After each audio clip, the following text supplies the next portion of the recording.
기도하겠습니다.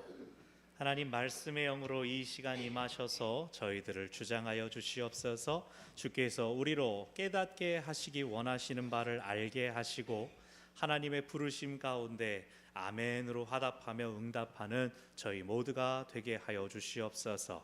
예수님의 이름으로 기도합니다. 아멘. 이름만 대면 누구나 아는 훌륭한 설교자 목사님이 계셨습니다. 원로 목사님께서도 그분으로부터 많은 노하우들을 배운 적이 있다라고 말씀하셨고, 제가 이전에 섬기던 교회 목사님께서도 내가 그분한테 많이 배웠다라고 항상 자랑을 하셨습니다. 그러나 저는 그 목사님의 이름을 들으면 신학대학원 시절에 다들 전도사들이 언급하던 그분의 차가 생각이 납니다. 그분이 몰고 다니던 차가 지금부터 10년도 더 된 옛날에도 최고급 라인에 속해 있었던 고급 외제차, 지금도 목사님이 그 차를? 라고 할 정도로 좋은 차 타고 다니셨습니다. 그분이 이제 부유한 지역에서 섬기기도 하셔서 그분을 보는 사람들 사이에 이런 딜레마들이 있었습니다. 믿는 사람, 목회자라 할지라도 믿는 사람이 세상에서 잘 나가고 성공하는 거 보여줘야 된다. 그럴 수도 있다. 또 두 번째, 평신도면 몰라도 목회자는 좀 절제해야 되는 거 아니냐. 또 세 번째로, 평신도든 목회자든 믿는 사람이면 좀 검소하고 절제할 줄 알아야 되지. 이런 세 가지 이야기들, 여러분 어떻게 생각하세요? 여러분 벌써 어디 중간에서 끄덕끄덕 하시던데, 사실 정답이 어디 있습니까? 하나님 보시기에 사람들이 누가 누구 보고 옳다 그르다 할 수가 있겠습니까? 목사님이 좋은 차 타는 것도 공동체 안에서 합의가 있다면 그건 그 공동체의 일이겠죠. 다만 훌륭하신 설교자 목사님으로 기억되는 게 아니라 그 자동차 브랜드 광고 모델처럼 기억되는 건 그분께는 상관이 없겠죠. 그러나 이제 그 후에 그분이 계속 존경받는 설교자로서 계시면 좋았을 테지만 그 아드님께 약간 변칙적인 세습을 하면서 더 안 좋은 일화들로 남아졌습니다. 그러고 나니까, 그런 사건이 일어나고 나니까 이분의 설교가 신령하고 탁월한 은사로 보여지는 게 아니라 약간 잔머리인가 전략인가 이런 생각이 후에 들게 되었기 때문입니다. 이처럼 믿는 사람들의 삶은 이 땅에 어떤 영향력을 끼치는지를 생각해야 됩니다. 하나님께서 어떤 분들은 어떤 때에 복되게 하시고 강하게 하시고 능하게 하실 때가 있습니다. 그러나 그렇다고 해서 복받지 못한 사람들, 가난하고 궁핍하면 그건 하나님의 저주받은 사람이라고 할 수 있을까요? 아니요, 그렇게 말하면 안 되죠. 부하게 하시고 가난하게 하시는 것, 모든 것이 하나님께 속하였습니다. 하나님 마음입니다. 하나님 맴입니다. 제가 좋아하는 말, 하나님 맴대로. 사실 우리 모두가 부하기를 원합니다. 부자 되면 얼마나 좋습니까?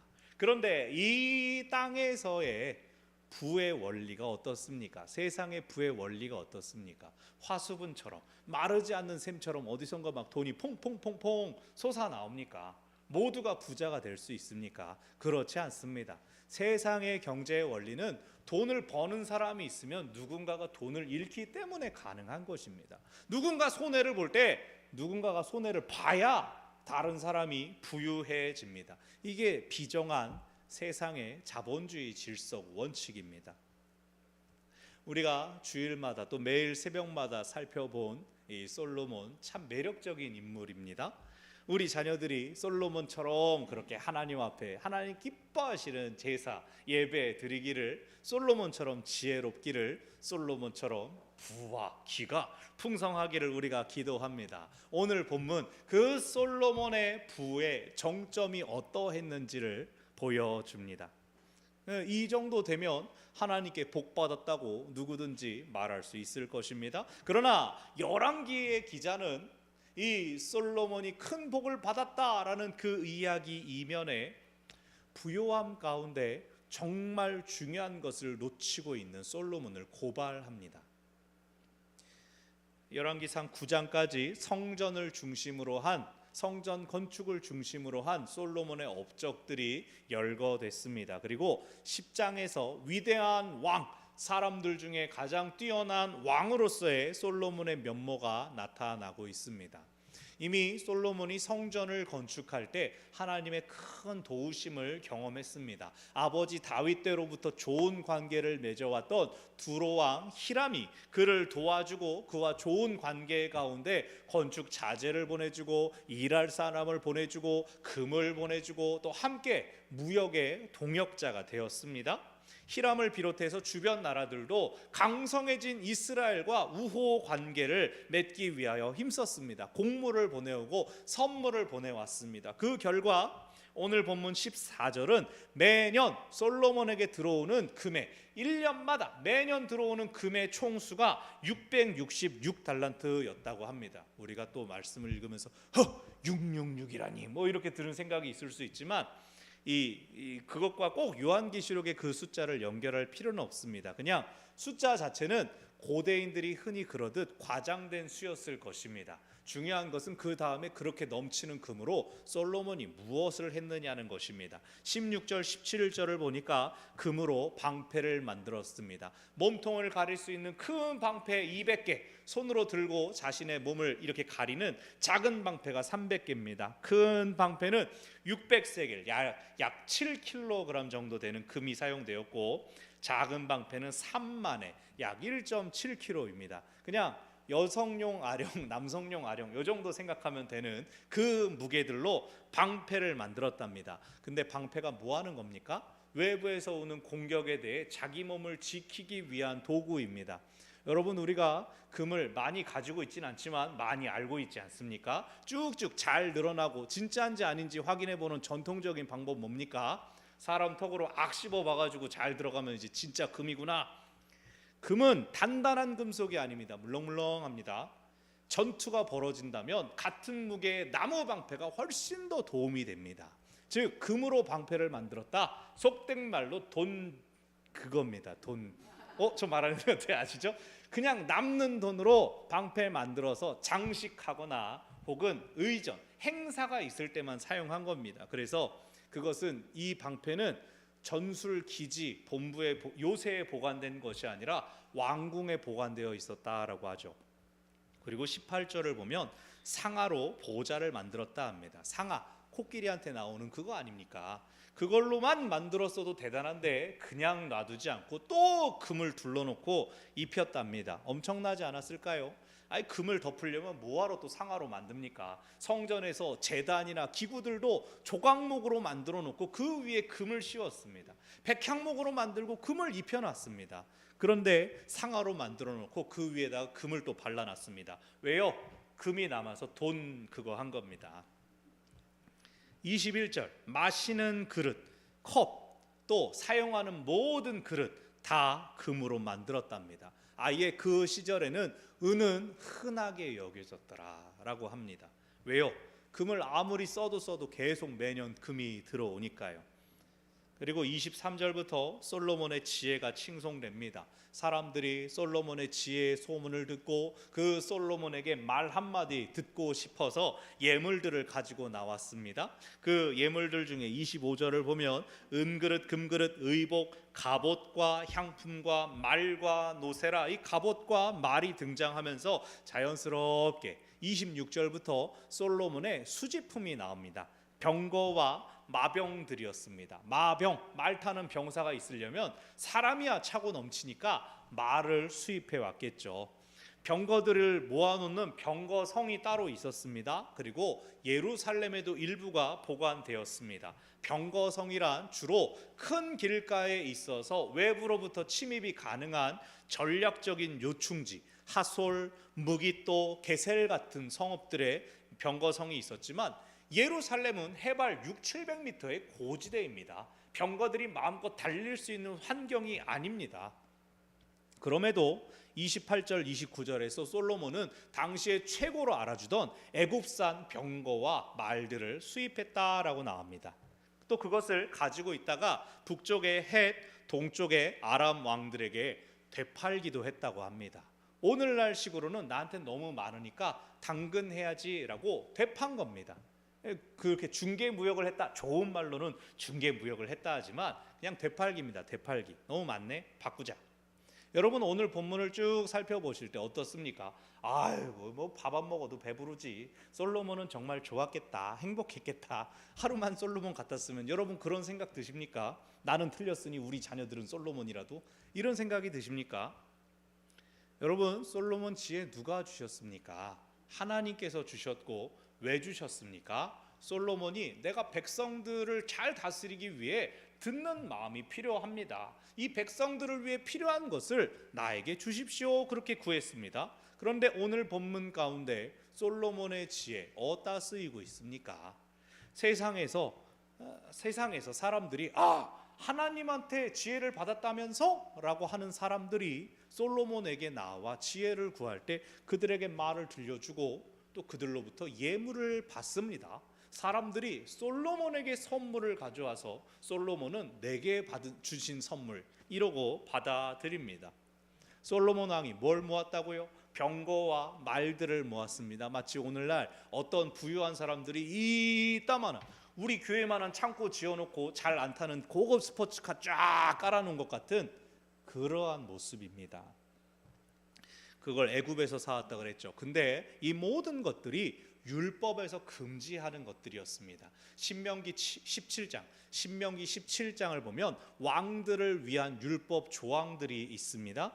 거기에는 병력을 키울 목적으로 말들을 많이 들여오지 말아라. 하나님을 의지하여라 라는 뜻입니다. 그리고 특별히 말을 사오기 위해서 애굽으로 너의 백성들을 보내지 말아라 라고 합니다. 하나님께서 출애굽시키셨는데 아직도 거기 필요한 것이 있어서 사람들을 보내는 것 하지 말라라고 하셨습니다. 그런데 우리가 기억하는 것처럼 솔로몬은 즉위 초기에 이방 공주들의 가장 탑으로 바로의 딸과 결혼하였습니다. 바로의 딸을 위하여 별궁을 지어줄 정도였습니다. 아마 그걸로 말하고 병거 살 때도 할인 많이 받았겠죠. 병거성은 주요 전략적 요충지에 있었다는 말씀을 드렸지만 사실 이스라엘에는 다윗 때까지도 병거를 쓰지 않았습니다. 왜냐하면 이스라엘은 병거들이 충분히 달릴 만한 기동성을 발휘할 만한 평지들이 넓지 않기 때문입니다. 그리고 병거 자체가 오늘날 자동차도 그런 것처럼 유지비가 많이 듭니다. 하물며 군용으로 쓰이는 병거들이 그렇습니다. 오히려 역대상 18장을 보면 다윗이 대적들의 병거를 1000대를 빼앗지만 조금만 남겨놓고 나머지는 그 병거를 끄는 말들의 힘줄을 끊어서 아예 못 쓰게 만들어 버립니다. 그 정도로 이스라엘 가운데 병거가 큰 필요가 없지만 솔로몬은 계속 사들이고 모으지 않습니까? 그것들은 왕의 위력과 부를 과시하려는 목적밖에는 없었습니다. 그래서 오늘 본문에 자세히 열거되는 솔로몬의 부귀영화는 그가 하나님으로부터 얼마나 큰 복을, 많은 복을 받았는가를 보여주면서 동시에 그가 하나님으로부터 얼마나 멀어지고 있는가를 보여줍니다. 제가 지난 주간에 어떤 통계를 보고 막 가슴이 퍽 무거워졌었습니다. 20대 성인 남녀를 대상으로 생활비가 부족해서 끼니를 걸러본 경험이 있습니까? 라고 물어봤습니다. 일주일에 한두 번 굶어봤습니다 라고 대답한 사람이 18.5%였습니다. 일주일에 서너 번 하루를 굶어본 적이 있습니까? 8.6%였습니다. 이것은 아무것도 못 먹겠다라고 한 것만을 잡은 통계이기 때문에 컵라면 한 개로 때우자, 김밥 한 줄 먹자, 삼각김밥 한 개 먹어서 오늘 식사 됐다라고 하는 식사답지 않은 식사는 이 통계에 반영되지도 않았습니다. 또 한 가지 국가에서 발표한 2023년 중위소득 기준표라는 게 있습니다.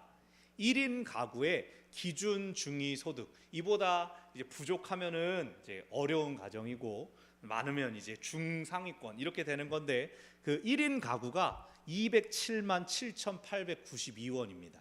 물론 2인 가구, 3인 가구 올라가면 금액이 더 올라가긴 하지만 이 기준이 여러 생각을 하게 하는 것이 뭐냐면 고용노동부가 올해 적용한 1인 최저임금 소득이 평균 201만 580원입니다.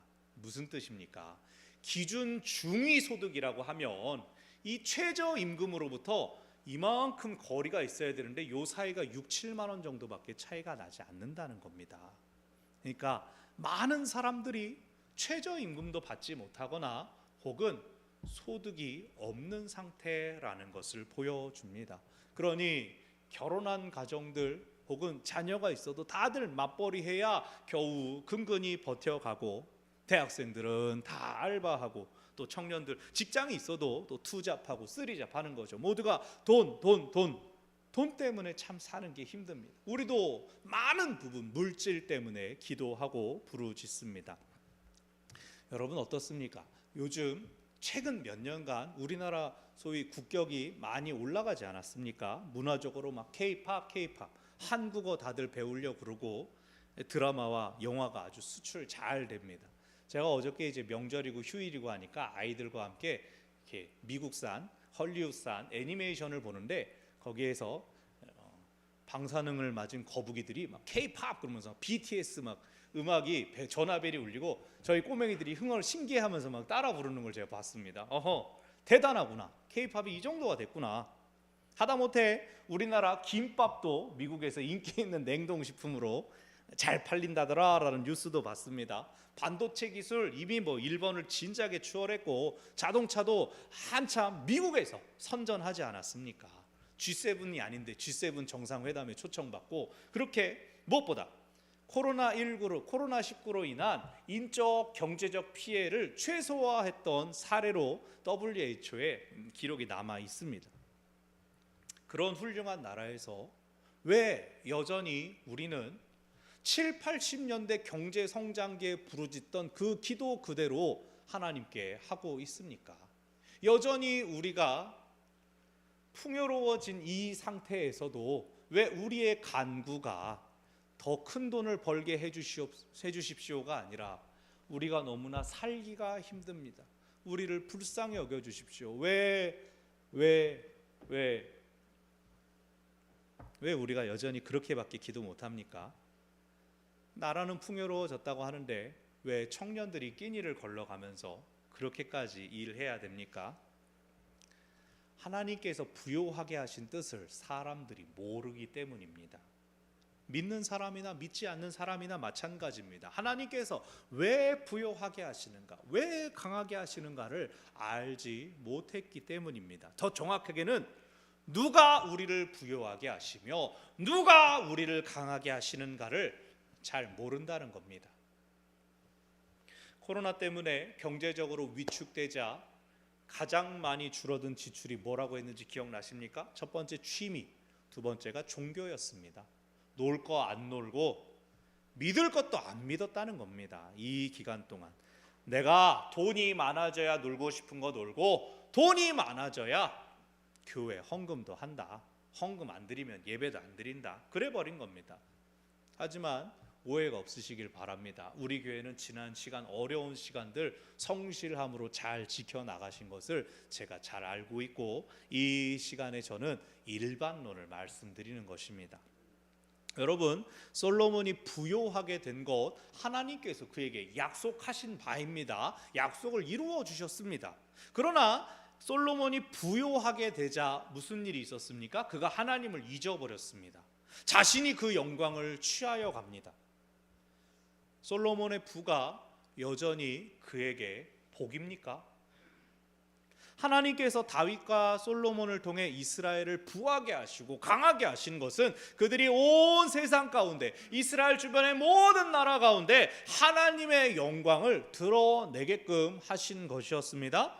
그래서 그 성전은, 그 하나님의 임재를 상징하는 성전이 최고의 재료들로 아름답고 화려하게 만들어졌던 것입니다. 근데 그렇게 하나님께서 부를 허락하여 주셨더니 솔로몬이 이 성전 다 지었으니까 나도 좀 예쁘게 해야지, 금은 그릇을 쓰고 방패를 금으로 만들고 자기 보좌를 상아로 만들어 놓습니다. 자기 이름이 만국에 퍼져서 사람들이 찾아옵니다. 지혜를 주신 분이 하나님이라는 걸 모두가 알고 있는데 사람들에게 자신의 지혜를 말해주고 또 예물을 모아 드립니다. 이때 백성들은 어떤 상태였을까요? 백성들은 수십 년이 넘게 반복되는 공사, 그 노역 때문에 지쳐 있는 상태였습니다. 활발한 무역으로 인해 나라 안에 부가 들어왔습니다. 그런데 그 부가 솔로몬의 궁정과 유다 지역에만 집중됐습니다. 정작 대부분의 백성들은 장사를 하는 게 아니라 농사를 지었습니다. 근데 자기 삶을 돌아볼 여유를 누릴 수가 없었습니다. 솔로몬이 역군을 일으킬 때 3개월에 한 번씩 레바논 파견 근무를 보내는 식으로 2달은 자기 일하고 1달은 밖에서 일하면서 채워질 수 있게 했습니다. 그런데 여러분, 솔직히 농번기 중에 1달과 농한기 중에 1달 다르지 않습니까? 한창 추수해야 될 때 그 1달을 비우는 사람은 1년 농사를 포기하는 겁니다. 여러분, 오늘 본문을 다시 잘 보십시오. 백성들 나옵니까? 백성들이 어떤 혜택을 받습니까? 없습니다. 왕을 위한 방패, 왕을 위한 보좌, 하다못해 그릇까지도 왕을 위한 것들입니다. 하나님께 지혜를 구할 때 백성을 위해 구했던 솔로몬 어디 갔습니까? 27절에서 예루살렘에 은이 돌같이 흔하고 백향목이 평지에 뽕나무같이 많아졌다. 고풍스러운 표현이죠. 그만큼 발에 채이는 돌멩이가 은 같을 정도로, 은이 돌 같을 정도로 차고 넘쳤다, 예루살렘이 부해졌다라는 표현입니다. 그런데 실질적으로, 현실적으로 무슨 일이 일어났을까요? 예루살렘엔 은이 차고 넘치고 은이 그쪽으로 다 몰리면서 일반 백성들 사는 지역에 극심한 인플레가 일어났을 걸 생각할 수 있습니다. 왜 그러냐면 은은 동전을 만들었기 때문입니다. 은전, 화폐로 쓰였는데 예루살렘 궁성 안에서는 막 발에 채일 정도로 흔하지만 바깥 지역에서는 동이 나는 겁니다. 그러니까 유다 외 지역에서는 이 솔로몬과 예루살렘, 하다못해 유다가 누리는 것에 비해서는 극심한 빈곤이 있었을 것입니다. 그래서 아들 르호보암 때 결국 이 이스라엘이 남과 북으로 분열되는데 북이스라엘에 10개의 지파가 모였습니다. 12개의 지파 중에 10개가 굴족으로 모이게 되니까 그들은 북이스라엘이고 남쪽은 유다입니다. 유다에 베냐민 지파 하나 붙었습니다. 그만큼 다윗 왕조와 유다 지파에 대한 반감이 깊어졌다는 뜻입니다. 누구 때요? 솔로몬이 다스릴 때요. 솔로몬이 하나님을 잊었습니다. 그에게 지혜를 주신 하나님을 잊어버리고 이 지혜를 왜 주셨는지, 지혜를 주신 뜻을 잊어버렸습니다. 백성들을 잘 다스리라고 주신 지혜를 백성들을 위해서 사용하지 않고 보너스로 더하여 주신 복, 내가 부도 주마, 영광도 주마, 그것에 취하여서 백성들을 외면해 버렸습니다. 하나님께서 왕에게 주신 사명을 저버렸으니 그 결과가 뻔하지 않겠습니까? 사랑하는 여러분, 우리가 부를 구하는 목적이 무엇입니까? 하나님께서 왜 우리를 부하고 강하게 하셔야 됩니까? 누구를 위한 겁니까? 무엇을 위한 겁니까? 이것을 분명히 기억하지 않으면 우리의 기도는 공허하고 허무한 것이 됩니다.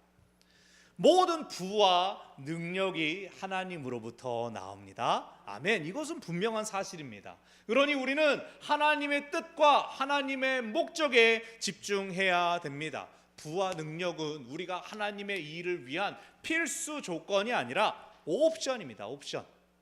우리는 부해지기 전에, 강해지기 전에 먼저 하나님의 뜻을 행하기를 힘써야 합니다. 부해지면, 내가 돈이 많아지면, 집이 넓어지면, 사업장이 확장되면 그때 하나님의 일을 마음껏 하게 해주십시오. 이거 하나님이랑 딜 치는 거죠. 나를 부하게 해주시지 않으면 내가 일을 할 수가 없어요 라고 하나님 앞에 그렇게 말하는 겁니다. 여러분, 왜 전능하신 하나님, 온 세상의 주인이신 하나님이 나를 부자 못 만들면 하나님의 일을 왜 못합니까? 이건 말도 안 되는 겁니다. 여러분, 우리의 기도는 이래야 됩니다. 하나님, 제가 작지만, 연약하지만, 부족하지만 내가 하나님의 일에 눈꼽만큼이라도 도움이 될 수 있으면 좋겠습니다. 하나님, 나라도 사용하여 주십시오. 우리 기도가 그렇게 출발해야 됩니다. 요셉이 그런 사람이었습니다. 보디발의 가정을 성실하게 돌아보지만 자신이 넘지 말아야 할 선을 딱 지키지 않았습니까? 그것으로부터 왕의 감옥에 갇혔을 때 죄수들, 그 낮은 사람들을 돌아보는 훈련들을 다 받은 다음에 온 애국과 전 세계를 돌아보는 것이 허락되었습니다. 하나님의 뜻, 하나님의 나라를 먼저 구하는 자들에게 이 모든 것을 더하신다고 말씀이 약속하고 있습니다.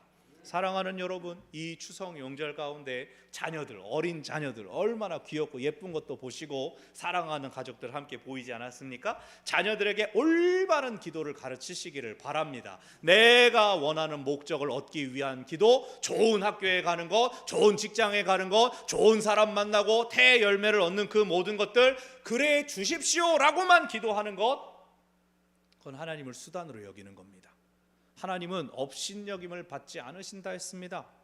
하나님이 우선입니다. 하나님이 먼저입니다. 이렇게 기도하십시오. 하나님, 제가 나이가 들었지만 혹은 나이가 어리지만 내가 가난하지만 내가 힘이 없지만 하나님을 위해 내가 무엇을 할 수 있을까요? 무엇을 하면 좋을까요? 내가 할 수 있는 일을 알려주십시오. 보여주십시오. 그리고 하나님 저를 쓰십시오. 그 다음에 하나님께서 필요하시면 학업의 문을 여시고 만남의 복을 주시고 동역자를 허락하여 주시고 부와 능력을 더하여 주시는 것입니다. 예수님께서 뭐라고 하셨습니까? 성전에 와서 금을 동전을 쏟아놓는 그 부자의 헌금이 아니라 두 랩돈 짤랑짤랑 소리도 안 났을 겁니다. 굉장히 가벼웠기 때문에 그 과부의 두 랩돈이 더 귀하다라고 하셨습니다. 왜요? 금액이 문제가 아니라 마음이 문제라는 겁니다. 먼저 하나님의 뜻, 먼저 하나님의 나라에 우리 마음을 둘 때 하나님께서 우리를 부하게 하시고 강하게 하시는 뜻이 무엇인가를 알게 됩니다. 그것이 은혜 받기에 합당한 자, 하나님과 동역하는 성도의 삶입니다. 말씀을 정리합니다. 우리가 믿는 하나님은 우리가 부요하게 되기를 원하십니다. 하나님께서 우리를 풍성하게 하기를 원하십니다. 그것은 분명한 사실입니다. 그러나 하나님께서 단순히 우리를 즐겁게 하시려고 기분 좋게 하시려고 그래서가 아닙니다. 하나님 나라를 위해 우리와 동역하기 원하셔서 우리가 부하게 되고 강하게 되기를 원하십니다. 하나님은 준비된 자들에게 필요한 만큼의 부와 능력을 베풀어 주십니다. 주실 것을 믿고 먼저 하나님의 일에 헌신하는 자들에게 격려하시고 채워 주십니다. 그러니 어느 때든지 어떠한 상황이든지 우리의 시선을 우선 하나님께 두고 우리를 인도하시는 길, 그 길 안에서 하나님과 동행하기를 힘쓰시기 바랍니다. 우리를 부욕해 하신 뜻, 우리를 강하게 하신 뜻, 그 하나님의 뜻을 분명히 깨닫고 하나님을 우리의 능력으로 삼는 우리 모두가 되기를 바랍니다. 기도하겠습니다. 고맙고 감사하신 하나님 아버지, 우리가 이 명절 연휴를 통하여서 우리에게 베풀어 주신 모든 은혜들을 다시금 확인하고 돌아볼 수 있는 시간들이 있었습니다. 너 그때 기억나냐? 우리가 그때 그토록 힘들고 어려웠을 때 하나님 아니었다면 우리가 지금 이렇게 있을 수가 없었을 것이다. 우리 입술에 분명히 다 고백한 바입니다. 아버지, 이 감사의 제목들, 간구들이 언제까지나 끊어지지 않게 하여 주시고, 물론 하나님께서 우리를 부하게 하실 때가 있을 것이고 그것을 위하여 우리가 기도하지만 그 때를 기다려 머물러 있기만 할 것이 아니라 지금 우리가 할 수 있는 것으로 하나님의 뜻, 하나님의 나라를 위하여 헌신할 수 있는 믿음의 결단들 있게 하여 주시옵소서. 우리가 주님의 일 가운데 동참할 때에 하나님께서 당신의 손과 발인 우리를 친히 강하게 하실 것을 우리 마음에 기억하면서 하나님께 부를 주십시오 간구하기 전에 하나님을 원합니다. 그것이 우리의 기도와 간구가 되게 하여 주시옵소서. 지금의 저희 모습이 약하고 부족할지라도 저희가 하나님께 올려드리는 그 마음, 그 헌신을 기쁘게 받으시는 하나님 아버지, 저희가 오늘 하나님 앞에 저희를 드리기 원하오니 저희를 받아 주시옵소서. 주께서 쓰시기에 합당한 도구로 저희를 세우시고 일으키시고 날마다 하나님과 동행하면 동행할수록 더 큰 은혜를 받는 저희들 되게 하여 주시옵소서. 예수님의 이름으로 기도합니다. 아멘.